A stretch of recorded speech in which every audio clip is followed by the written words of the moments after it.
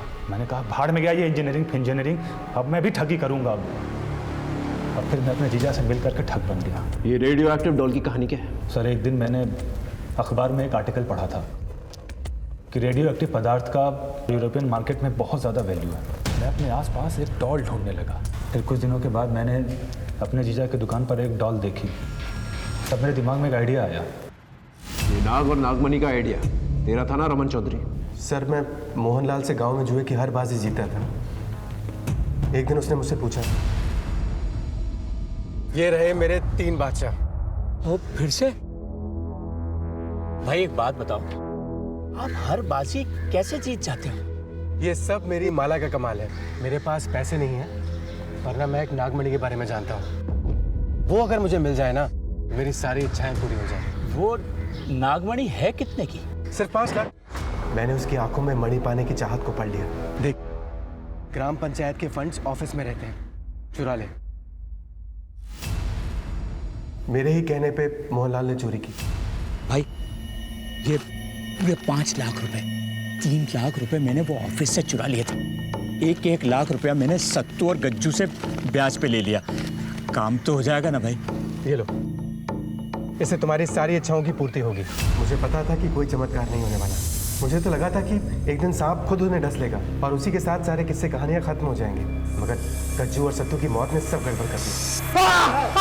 सांप सत्तू और गज्जू को काटने के बाद गायब हो गया। फिर दोनों पति पत्नी मुझसे मिलने आए। साले धोखेबाज, निकाल मेरे पैसे। कैसे पैसे? चल निकल यहाँ से, नहीं तो पुलिस में दे दूंगा। तुम्हारे कारण सत्तू और गज्जू की मौत हुई और तुम्ही ने गांव में चोरी भी की। पंचों ने तुम्हारे खिलाफ पुलिस में कंप्लेन भी करवा दी है। किसी को पता ना चले इसलिए मैंने लाशों को किसी सुनसान जगह पे गाड़ दिया। जमीन की खुदाई हुई, वहाँ पर मोहन और मीना के स्केलेटन्स मिले। ये राधा को कैसे फंसाया? मैंने राधा को एक झूठी कहानी सुनाई। गांव वालों ने तुम्हारे माँ बाप को मार दिया है। क्या? और वो तुम्हें भी कभी भी मार सकते हैं। देखो राधा, इससे पहले कि वो तुम तक पहुंचे, तुम भाग चलो मेरे साथ। चलो ना, चलो। मैं उसका ख्याल रखता था और उसके बदले में उसका इस्तेमाल करता था। राधा कहाँ है?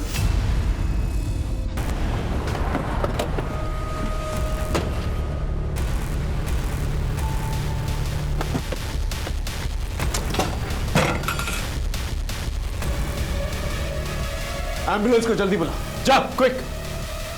रमन के बताए गए पते से हमने राधा और उसके बच्चे को बचा लिया। राधा ने इस बात की पुष्टि की कि उसके बच्चे का बाप मनोज ही है। मोहनलाल के केस में एक बड़ी दस्तक छुपी हुई थी। उसने अपने अंधविश्वास में आकर अपनी बर्बादी की कहानी लिख डाली। जगत जैसे पढ़े लिखे लोग भी इस धोखाधड़ी के बाजार में सरगर्म है। वो अपने क्लाइंट्स को संतुष्ट करने के लिए किसी भी हद तक जा सकते हैं। माला पहन लेने से, रंग बिरंगे धागे बांध लेने से कोई चमत्कार नहीं होते। इनका इलाज सिर्फ और सिर्फ आपके पास है। इसी दस्तक के साथ मैं आपसे विदा लेता हूं। फिर मिलेंगे एक नए केस के साथ। तब तक देखते रहिए क्राइम पेट्रोल दस्तक, क्योंकि मकसद बताना नहीं, बचाना है। जय हिंद।